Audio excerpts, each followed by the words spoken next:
A friend we haven't seen in a long time, Mark Stanton Welch. Do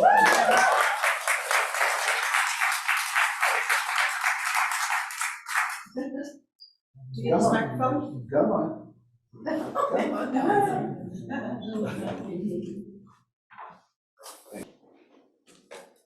This kind of feels like This Is Your Life. I don't know if you remember the old show where a person comes out and then all of a sudden you hear a voice in the background and they walk out and they go, oh my God, I haven't seen you in 100 years. So there you are. And then somebody else comes in. And as I look around with this beautiful energy, I see phases and places in my life. And it's precious. And it's hard. It's all of that. It's what you talked about. It's what you talked about. It's the moments of living that deliver the juice. And here we are. Here I am. Amidst all of this magnificence. And we came together for this one moment in time to have this collective experience. Amen. It won't be duplicated. It can be talked about for sure. And it will be embellished, much like Cal Ripken's story. So, thank you, Therese, for making me.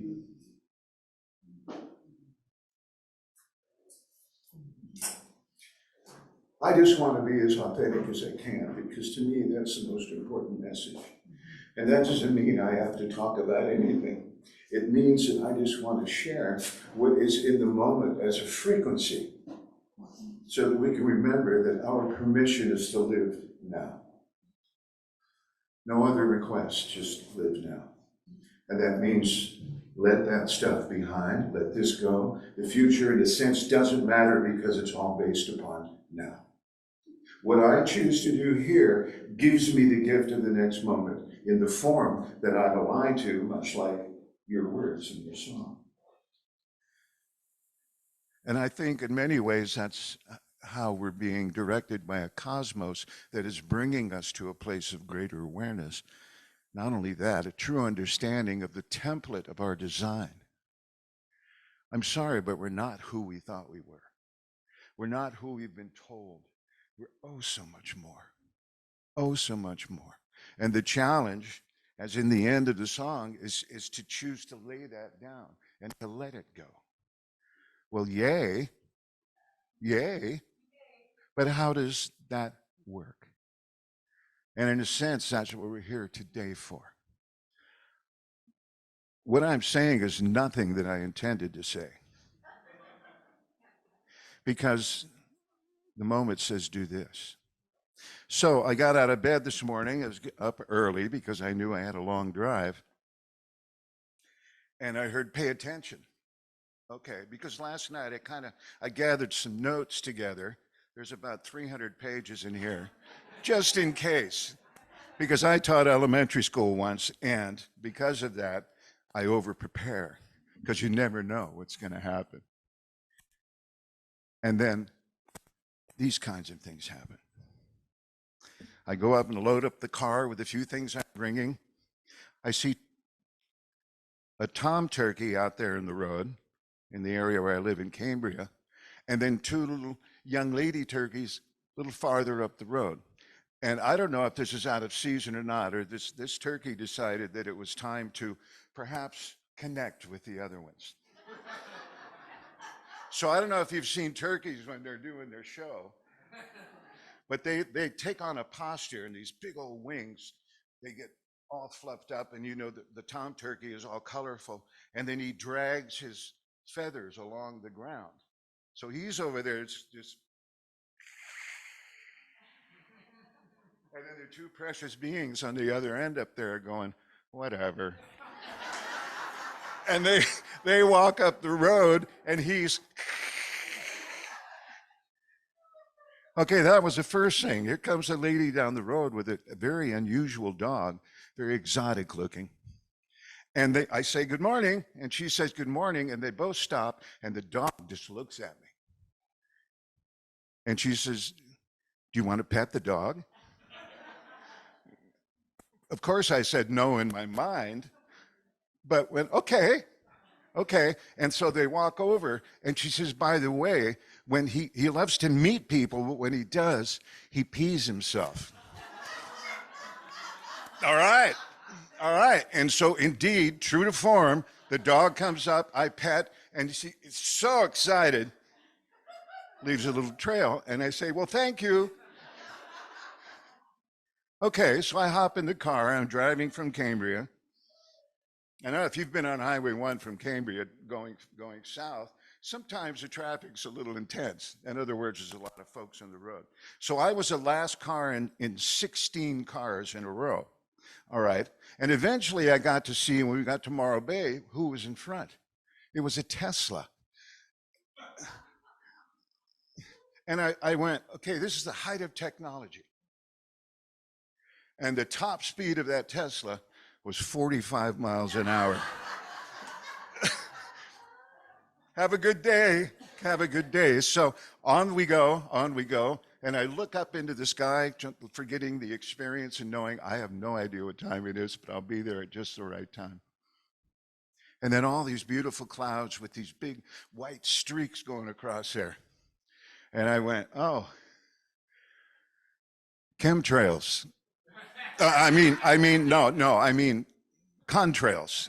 Yeah. So my mind went up to, and then I just let it go. Just let it go. Because I don't know. They make beautiful formations. And it's really stunning with the light being the right way. Okay, so I get here and get out of the car. I bring my little red binder out here, or my folder. And of course it falls to the ground and spews everywhere.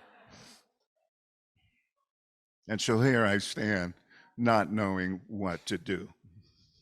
But isn't that the best thing? Because from this place, we get the opportunity, I do, to be fully present to one another. You know, we could spend a lot of time talking about the way things were. We could live in the past and just, oh, and it's all legit. Very much so. But it often gets misinterpreted. What seems to be happening, at least for me and what I've learned, is that there's some parts of me that are unexpressed, that are wounded, that were hurt. And they want to be heard. They want to be heard. And very often, my mind self and the kind of normalcy of things says, no, we don't share that stuff. So I have to find a way. So I pay attention. I pay attention to what the moment brings. And it brings me 3 turkeys.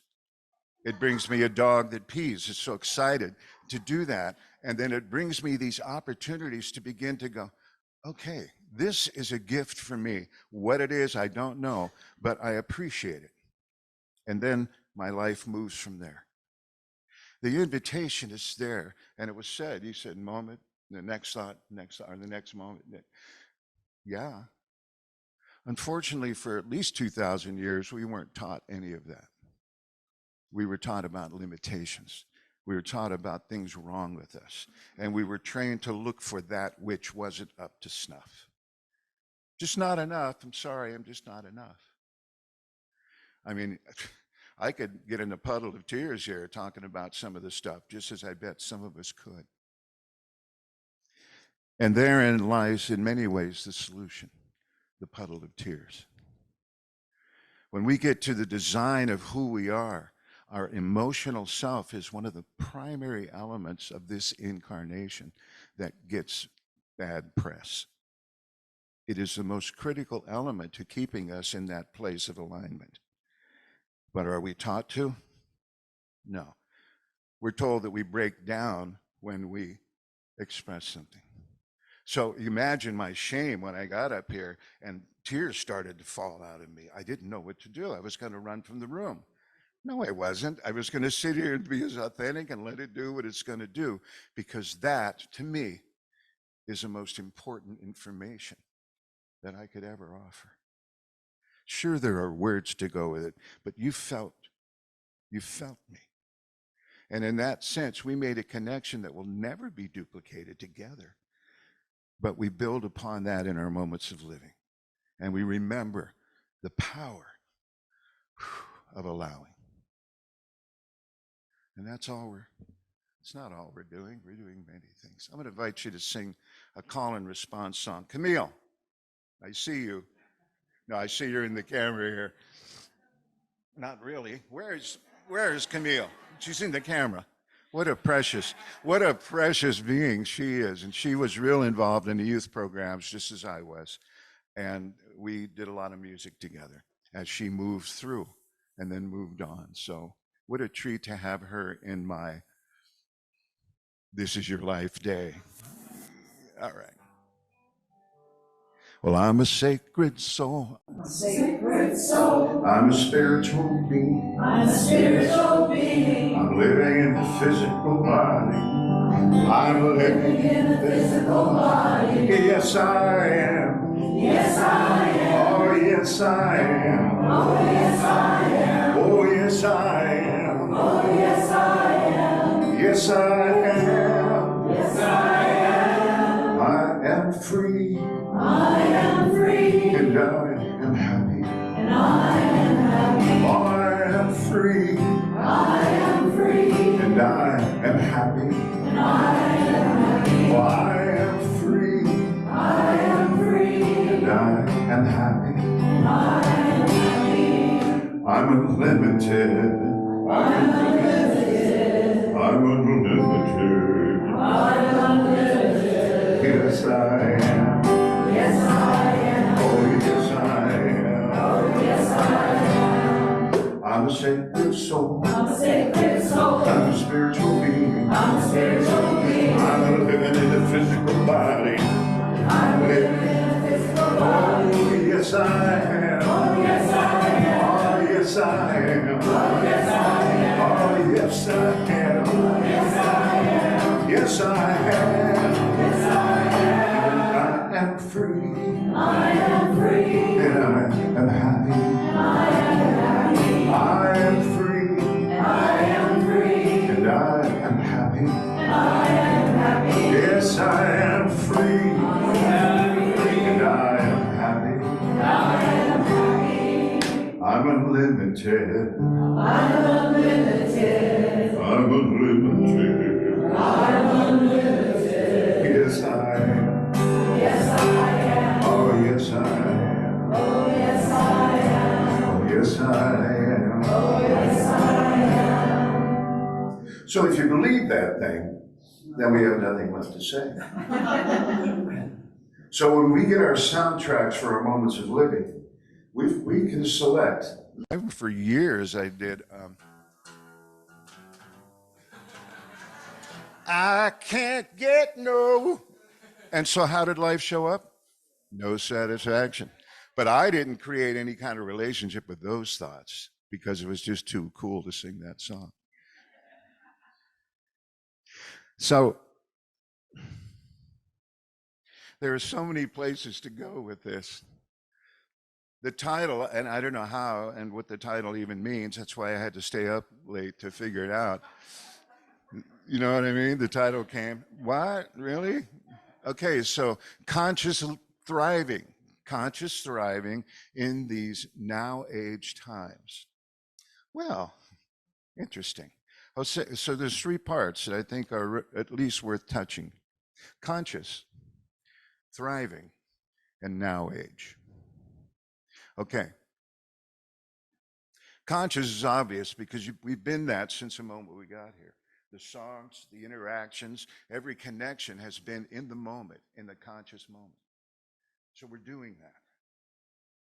That opens a door to not the possibility, but the application that turns into thriving. We thrive in our moments by making connection.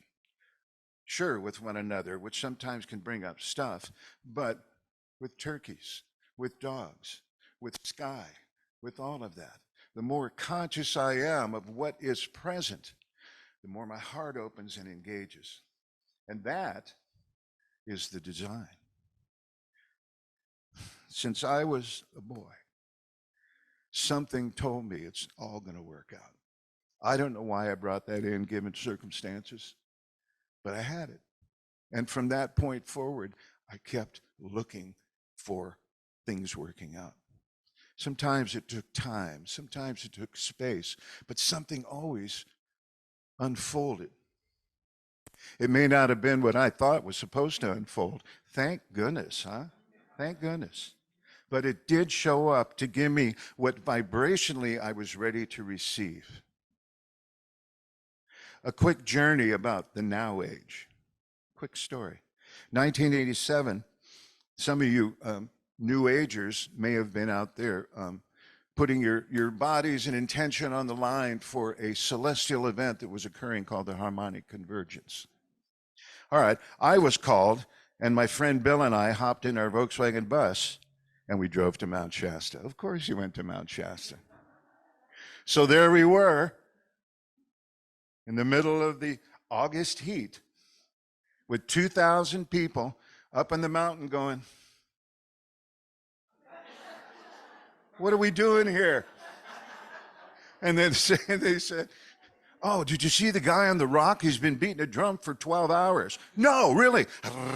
We all, yeah, yeah, yeah. And then, okay. And we're up at the part of Mount Shasta that's not the beautiful trees and everything. It gets above the tree line, and it's nothing but brown dirt. Perfect. And then somebody says, oh, did you see the angel on the TV downtown? What? No. Hop in the cars, all drive downtown, stand in line for 2 hours to see. Some of you'll remember black and white TVs. Remember those? And you turn them off, and then the screen goes, and it drops to the nothingness. Or who knows, maybe it was something totally different. But this screen had frozen in the shape of an actual angel. It was just like, holy moly. The news truck was even there getting shots of the angel on the TV. So we went, wow. Okay, so we came up here for this. We go camp at Lake Shastina, it's called. And we're sitting there at night, imbibing God knows what. And then we're looking up at the silhouette of the mountain. And you can see a light go, phew, phew, kind of slowly moving in. And then you see one come out and it goes, pew, pew. And we're going, well, what's that? Oh, it's just the aliens. They're entering the inner kingdom of the earth. Really? Really? Tell me about that. Give me another beer, will you? I'm going to have something to do with this. You saw the movie Avatar, the first one. That was a projection of the beings inside Mount Shasta and the inner kingdom of the earth. Things aren't necessarily how they are told how they're supposed to be. There's so much more.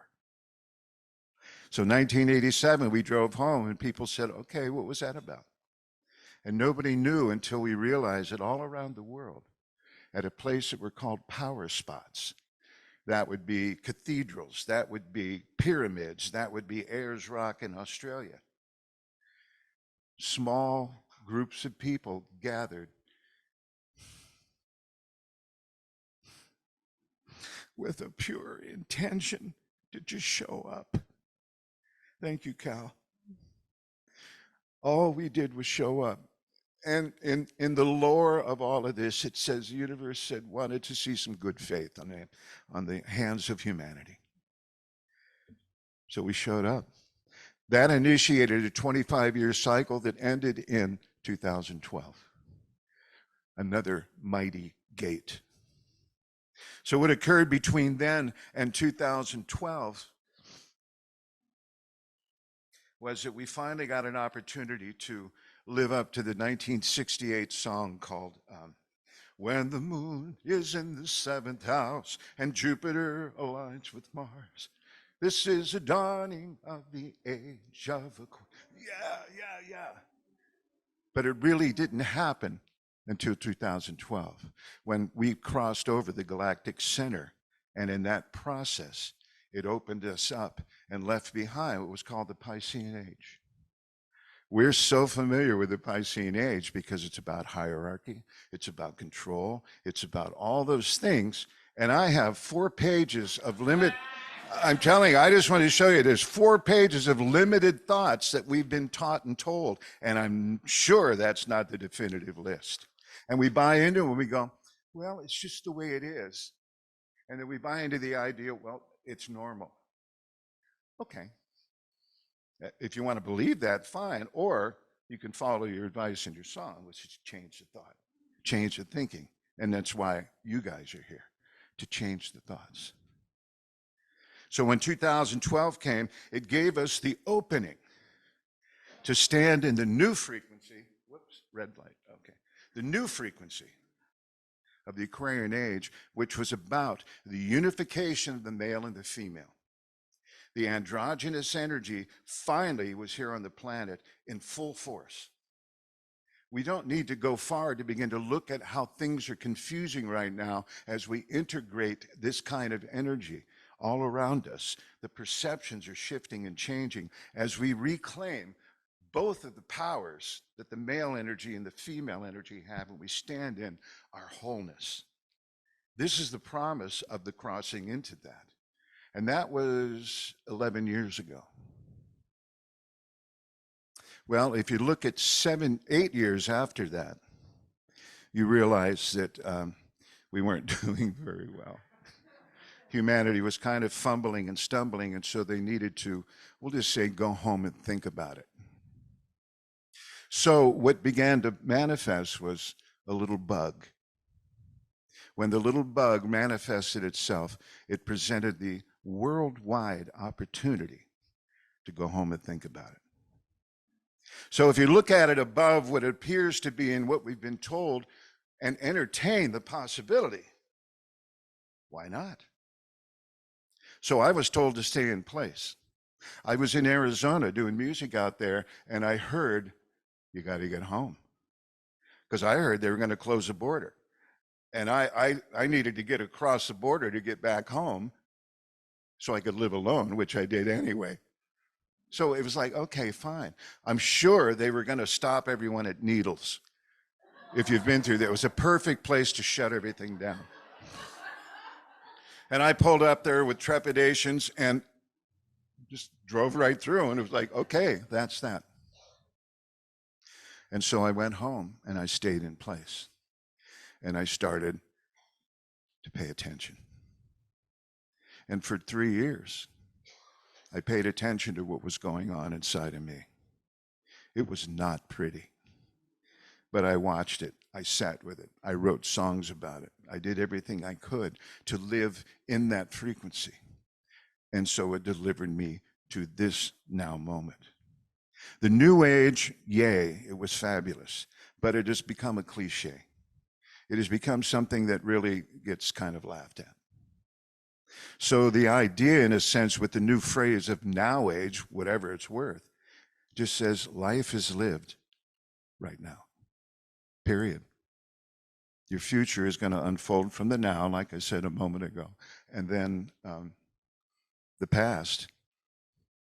It does not control or even influence a moment unless we choose to allow it to be so. 2. Or was that peace out? Okay. Peace out. My invitation is to remember who you are. And for me, that's why I was told to stay in place. I had to look in the mirror. I had to see myself. I had to look at the things that I was judging, that I had found wrong. I had to deal with that. I had to deal with the woundings of my own little self. That's not saying that any of you need to do any of that. That's what I did. And the invitation is here for us to find our authentic being, because it's the template. Now, you know what I mean when I say the template? It is the design of who we are. So as we open to that, then the panorama of the great possibility of this earth plane begins to show itself even more so.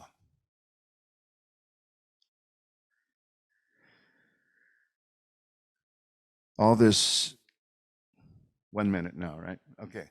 All of the earth energy that's right now that's big, and I've been an earth guy since the beginning.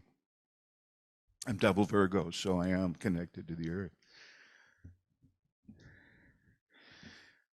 Entertain the idea that we are in a symbiotic relationship with the earth, that the earth is bound by celestial law to reflect the inner state of humanity as a whole. If you drive on the roads, if you're not following a 45-mile-an-hour Tesla, then you're going to see that there's a whole lot of rage. There's a whole lot of chaos going on, a whole lot of stuff where people are doing stuff that's unthinkable, but now it's become a common thing.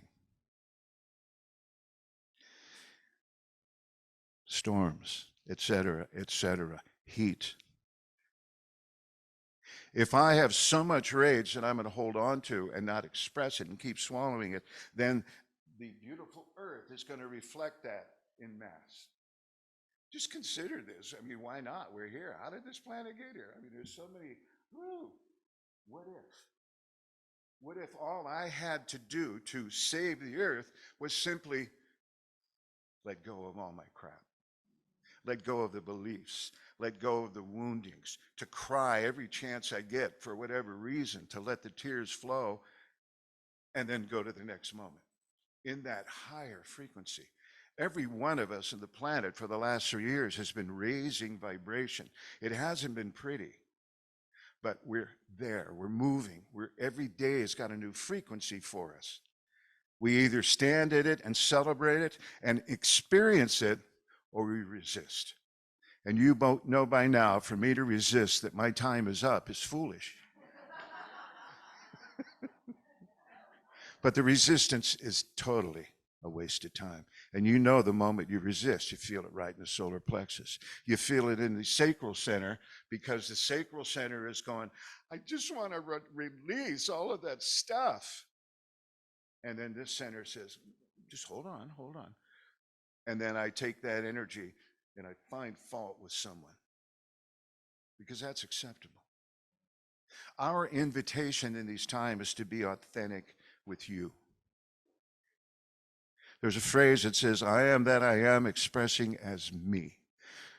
God, whatever that energy is unified with you, expressing a frequency that is unduplicatable in the cosmos.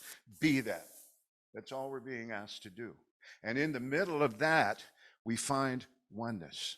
We find authentic oneness, the connection, because we're not protecting, we're allowing. So the invitation is to allow, and I'm sure glad I brought this guitar up to just hang here for the whole time. Thank you, guys.